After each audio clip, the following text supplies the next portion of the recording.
ओम मंगलम भगवान विष्णु मंगलम गरुड़ध्वज मंगलम पुंडरीकाक्ष मंगलाय तनोहरि। नमस्कार दोस्तों, मैं हूं ममता तिवारी और आप सभी का स्वागत करती हूं मेरे चैनल ममताज में। कैसे हैं आप सब? तो ये बताने के लिए कमेंट बॉक्स में जय माता दी हमेशा की तरह जरूर लिखे। तो चलिए दोस्तों, आज हम इस वीडियो में जानेंगे कि गृह प्रवेश करने के समय हमें कौन कौन से कार्य करके ही घर में जानी चाहिए, कौन कौन सी गलतियां नहीं करनी चाहिए गृह प्रवेश के बाद और गृह प्रवेश से पहले। इसी प्रकार के बहुत सारी महत्वपूर्ण बातें आज हम इस वीडियो में जानेंगे और एक कार्य करके जरूर घर में जाइएगा। तो वो कौन सा कार्य है, हर चीज मैं आपके साथ शेयर करूंगी। तो आप लोग बने रहिए मेरे साथ मेरे चैनल पर। अगर आपको मेरा वीडियो पसंद आता है तो प्लीज आप मेरे चैनल को सब्सक्राइब कर दीजिएगा, बेल आइकन को प्रेस कर दीजिएगा, जिससे कि मेरे वीडियो के नए नोटिफिकेशन आप सभी के पास सबसे पहले पहुंचे। तो चलिए शुरू करते हैं और सभी महत्वपूर्ण बातें जान लेते हैं। तो सबसे पहले आपको बता दूं कि गृह प्रवेश, नए घर में प्रवेश जो है हमें कौन कौन से दिन को नहीं करनी चाहिए। तो रविवार, मंगलवार और शनिवार के दिन कभी गृह प्रवेश का डेट हमें नहीं निकलवानी चाहिए। ठीक है, इन दिन में आप कभी भी गृह प्रवेश ना करें। और नए घर में भी जाने के लिए क्या कुछ नियम विधि है, जैसे रेंट पे भी आप जा रहे हैं, वो भी मैं इस वीडियो में आप लोगों के साथ छोटी मोटी बातें शेयर करूंगी। तो ध्यान देके एक एक चीज सुनिएगा। तो सबसे पहले बात कर लेते हैं कि गृह प्रवेश जब हम करते हैं तो हमें कौन कौन सी बातों का ध्यान रखनी चाहिए। सबसे पहले कि देखिए, आपको बता दूं कि जिस घर में हमें जाना है वहां से हम यही आशा लगाते हैं कि जब जाए तो वहां हमारी बढ़ोतरी हो, हमारी तरक्की उन्नति वहां पर हो। ऐसा नहीं कि जहां यहाँ जी खा रहे हैं वहां जाकर और नुकसान होने लगे और कोई बीमार पड़ने लगे, तरह तरह की मुसीबत आने लगे। तो इन सभी चीजों से बचने के लिए बड़ा फूक फूक कर कदम रखना पड़ता है और बहुत सारी सावधानियों के साथ हम नए घर में प्रवेश करते हैं। बहुत सारे कार्य करके, बहुत सारे लोगों को प्रसन्न करके, पूजा पाठ करके फिर हम घर में जाते हैं। तो सबसे पहली चीज आपको क्या ध्यान रखनी है कि मान लीजिए कि आपके घर में काम चल रहा है, फ्लैट हो या वो जमीन पर का घर, प्लॉट लेके आप बनवाए हैं या जो भी हो, बहुत विधि विधान से पूजा पाठ कोशिश करे कि ढंग से करके फिर विधि विधान से आप जाइए। अगर मान लीजिए भगवान ने वैसा आपको सामर्थ्य नहीं दिया है, बहुत सारे लोग हैं, फ्लैट वगैरह घर बनवाने में बहुत सारे पैसे खर्च हो जाते हैं, तो आप साधारण विधि से श्री सत्यनारायण भगवान की कथा कह के भी आप घर में प्रवेश कर सकते हैं और गौ पूजा करके भी आप जा सकते हैं। इतना तो कर ही सकते हैं। लेकिन अगर विधि विधान से 5 चौकी रख के हम जो नवग्रह की पूजा वगैरह करते हैं, गृह प्रवेश में 5 पंडित जी लगते हैं, तो आप देख लीजिएगा अगर विधि विधान से करना है तो किसी भी पुरोहित से, पंडित जी से डेट और मुहूर्त निकलवाते हैं कि कौन सा दिन शुभ है और सही है, उसके हिसाब से हम गृह प्रवेश का प्रोग्राम रखते हैं। और आप क्या कीजिएगा कि जब उस घर में जाते हैं देखने सुनने के लिए कि कहाँ तक काम पहुंचा, क्या हो रहा है, तो कभी घर को जूठा ना करें, कभी टॉयलेट वगैरह यूज ना करें। इस बात का ध्यान रखिएगा। घर के जो मालिक है उन्हें घर में कुछ भी नहीं खानी चाहिए, क्योंकि घर को हमें पूजना है, पूजा पाठ करनी है। उसके बाद हम जो है कुछ भी उस घर में खा सकते हैं, बाल बच्चे खा सकते हैं, आप मत खाइएगा। दूसरी चीज क्या है कि घर में आपको जाकर, मान लीजिए कि दोपहर में मिस्त्री वगैरह चले जाते हैं तो हम सोचते हैं कि बहुत दूर से आए, चलो थोड़ा सा आराम कर लेते हैं। तो बनते हुए घर में, नए घर में कभी सोनी नहीं चाहिए। अगर आप सोते हैं ना तो घर के दीन दशा जो है ना वो भी सो जाता है और काम वगैरह सब स्लो चलने लगता है। तो नए घर में जाने से पहले उस घर में आपको सोनी नहीं चाहिए, इस बात का ध्यान रखिएगा। अगली चीज क्या है कि नए घर में जाने से पहले आपको झाड़ू वगैरह लेकर नहीं जानी चाहिए। पुरानी झाड़ू वगैरह साफ सफाई के लिए आप, ठीक है, अपने घर के आप लोग कहते हैं दीदी नया ही झाड़ू है तो क्या ले जा सकते हैं साफ सफाई के लिए। तो देखिए, एक कम दाम की सस्ती झाड़ू खरीद लीजिए घर की साफ सफाई के पहले, क्योंकि गृह प्रवेश से पहले ना हम साफ सफाई के लिए झाड़ू वगैरह हमें चाहिए। तो आप एक नया एकदम सस्ता झाड़ू खरीद लीजिए, बाद में महंगी वगैरह लीजिएगा। और वो खराब भी हो जाता है तो ठीक है, बाहर निकाल दीजिए, लेकिन पुराना कोशिश करें कि पुरानी झाड़ू ना ले जाए। भले ही झाड़ू लक्ष्मी माता का स्वरूप है, लेकिन हमें नहीं लेकर जानी चाहिए। अगली चीज क्या है, आपको क्या ध्यान रखनी है कि गृह प्रवेश करने से पहले जब पंडित जी से आप मुहूर्त वगैरह निकलवा लेते हैं, तब आपको क्या करना है, जो भी डेट वगैरह फिक्स हो जाता है आपको, आजकल लोग देखिए सब इन्विटेशन हम मोबाइल पे ही दे देते हैं, फिर भी आपको 2, 4 या 5 कार्ड जरूर छपवाइएगा। जैसे कि हम प्रिंट करवाते हैं ना शादी विवाह में लोगों को कार्ड देने के लिए, तो जरूर छपवा के, और वो कार्ड पहले आप एक मंदिर में, आपके घर के आसपास कोई भी मंदिर है वहां एक कार्ड आपको भगवान को आमंत्रित कर देना है। सबसे पहले विघ्नहर्ता गणेश जी के नाम से आप वो उस पे कार्ड पे सभी देवी देवताओं को आमंत्रित कर दीजिए। गणेश जी को इसलिए आमंत्रित करते हैं कि वो विघ्नहर्ता है, हर हमारे घर के विघ्न बाधा को दूर करें और हमारा यज्ञ जो है, जग जो है संपूर्ण हो, बिना निर्विघ्न संपूर्ण होना चाहिए, बिना किसी बाधा का, तो इसलिए किया जाता है। दूसरा कार्ड हम कहाँ देंगे, तो आप अपने घर में जो देवी देवता रखे हैं वहां एक दूसरा कार्ड चढ़ा दीजिए, भगवान के नाम से दे दीजिए। और हल्दी लगाकर ही कार्ड कहीं भी बांटा जाता है या किसी को बुलावा दिया जाता है। समझ में आ गया? जब आमंत्रित कीजिएगा किसी को भी तो हल्दी लगाकर शुभ करके ही दिया जाता है।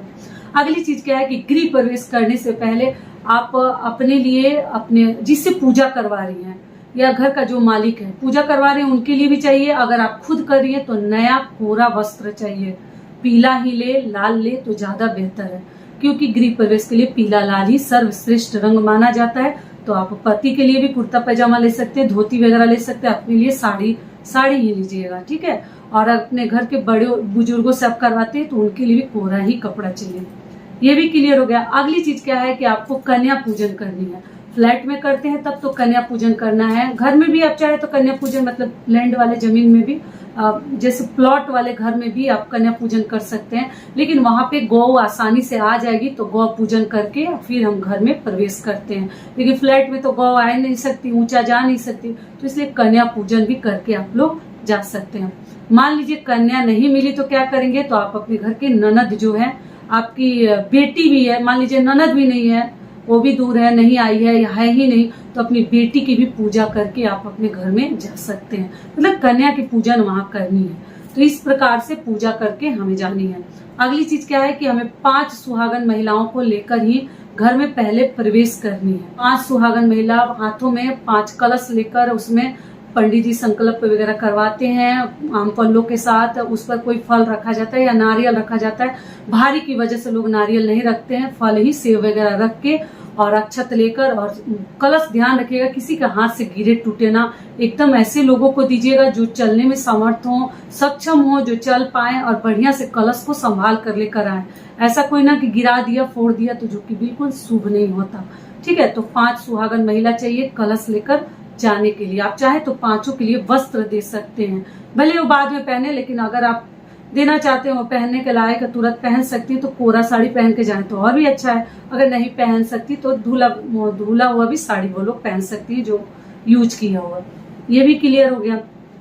उसके बाद से हम जब आते हैं, मंदिर से कलश उठाया जाता है, घर से कलश लेकर जाते हैं, वहीं मंदिर में जल वगैरह भर लेते हैं और भरकर वहीं से हम गीत गाते हुए, आप देखिएगा मैं अपने गृह प्रवेश का वीडियो डाली हूँ, और ऊपर से चननी उड़ा के, चांदनी टांग के, मतलब धोती का ना ऊपर से मतलब कवर कर दिया जाता है, और उसी के अंदर सभी लोग जो 5 महिलाएं हैं और बाकी लोग भी अंदर से ही आते हैं, धोती के अंदर से। और उसके बाद से हम आकर कन्या पूजन या गौ पूजन जो आपको करना है कर लीजिएगा। और बाकी सामग्री वगैरह तो पंडित जी सब लिखवा देते हैं, लिखकर वो सब ला देते हैं, और बाकी पूजा पाठ वो लोग करते हैं। कन्या जब घर में प्रवेश कर ले, पूजा कर लीजिए, तो गौ अगर कर ले उसके पीछे पीछे हमें जानी है, और जाकर घर में शंखनाद वगैरह किया जाता है। पूरे घर में जैसे आम पल्लू से गंगा जल का छिड़काव वगैरह किया जाता है। उसके बाद हम प्रवेश करते हैं, और जाकर सभी आदमी अपना जो है कलश जो है वहां रख देते हैं, पंडित जी जहां बोलते हैं। और रखने के बाद, और जितनी महिलाएं सभी को सिंदूर नाक से लगाया जाता है या मांग से, आप लोग देख लीजिएगा पीला सिंदूर ही लगाया जाता है, और लगाकर घर में हम मंगल गीत गाते हुए प्रवेश करते हैं शिव जी का। क्लियर हो गया? ये सभी कार्य आपको करनी है। अगली चीज क्या है, वहां से तुरंत पंडित जी चूल्हा पूजन का एक रस्म करवाते हैं, जो कि हर घर में घर की महिलाएं ही करती हैं। जिनका घर है वही लक्ष्मी माना जाता है उस महिला को, तो वही करती है अपने हाथों से। तो आप लोग चूल्हा पूजन कर लीजिएगा। चूल्हा पर सबसे पहले मीठा ही कुछ बनाते हैं, पूजन आप कीजिएगा। वरुण देवता के नल की पूजा करते हैं, चूल्हा का पूजन करते हैं। कोई जैसे नॉन वेज वाला चूल्हा अगर आपके पास है तो उसको लेकर नए घर में ना आए पूजा का रस्म करने के लिए, चूल्हा पूजन का। अगर मान लीजिए कि नया ही चूल्हा है और नॉनवेज नहीं बनाई है तो वो भी ला सकती हैं। अगर वो भी नहीं ला सकती तो एकदम नया चूल्हा आप खरीद लीजिए नए घर के लिए। क्लियर हो गया? और लेकिन नॉनवेज वाला लेकर मत आइएगा। अगली चीज क्या है कि उस पे जो भोजन बनाएगी वो आपकी ननद ही बनाएगी। अगर आपकी ननद है तब, नहीं है तो आप खुद भी बना सकती हैं। ननद बेटी जो ही है, भगिनी वगैरह, उनसे भी आप लोग बनवा सकते हैं, जो कि ननद की बेटी वगैरह है तो। और उनको कुछ दान मतलब दक्षिणा दिया जाता है, नेग दिया जाता है उस समय चूल्हा पर। और जब वो बना रहे तो हाथ में कुछ दे दीजिए। इस प्रकार से सारे कार्य करने हैं। और उसके बाद से हम घर में दिन भर पूजा पाठ होता है, आरती होता है, हवन होता है। और सभी करने के बाद जब घर में प्रवेश कीजिएगा तो एक कौन सी चीज हमें देख कर घुसनी चाहिए, घर के अंदर प्रवेश करनी चाहिए, वो क्या है? जिंदा मछली। देखिए मैं भूल गई थी, याद आया। जिंदा मछली आपको देखकर ही घर में प्रवेश करनी चाहिए। तो एक पतीला में या बर्तन में एक छोटी सी भी मछली चाहिए, उसको उसमें डाल दीजिएगा और उछलते रहे, कूदते रहे, उसको देखकर और घर में प्रवेश करना बहुत अधिक शुभ माना जाता है। और हम तो यही चाहते हैं ना कि भगवान हमारे घर में हमेशा शुभता बना कर रखे, जो जहाँ रहे स्वस्थ रहे, सुरक्षित रहे, किसी प्रकार की परेशानी ना आए। तो इसलिए हम जो है ये सभी चीजों का ध्यान रखते हुए घर में प्रवेश करते हैं। और ध्यान रखिएगा कि जब कभी भी घर वगैरह बनवाए तो दक्षिण की तरफ उसका द्वार है ना, वो दक्षिण की तरफ नहीं होनी चाहिए। पूरब पश्चिम हो तो ज्यादा बेहतर है, लेकिन दक्षिण की तरफ होना शुभ नहीं होता।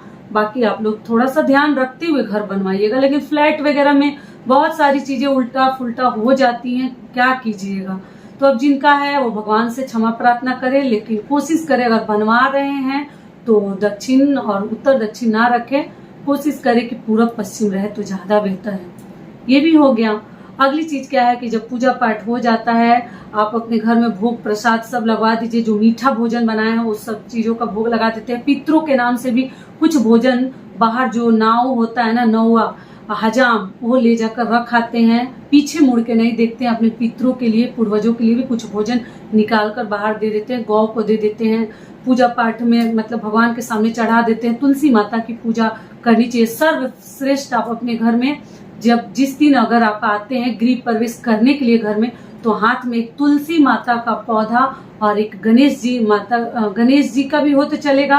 अगर साथ में लक्ष्मी माता भी हो तो लेकर ही प्रवेश करें। जैसे आज सुबह से ही हमारे घर में मतलब गृह प्रवेश आ जाए तो हम तो कुछ देर पहले आ जाते हैं ना, तो हाथ में तुलसी जी का एक गमला और हाथ में लक्ष्मी गणेश जी की प्रतिमा हो तो और भी अच्छा है। केवल गणेश जी हो तो भी अच्छा है। लेकर ही घर में आपको प्रवेश करनी है। उसके बाद से जो है गृह प्रवेश के सारे नियम शुरू हो जाएंगे। तो कभी भी घुसे तो किसी भी देवी देवता को हाथ में लेकर ही घुसे।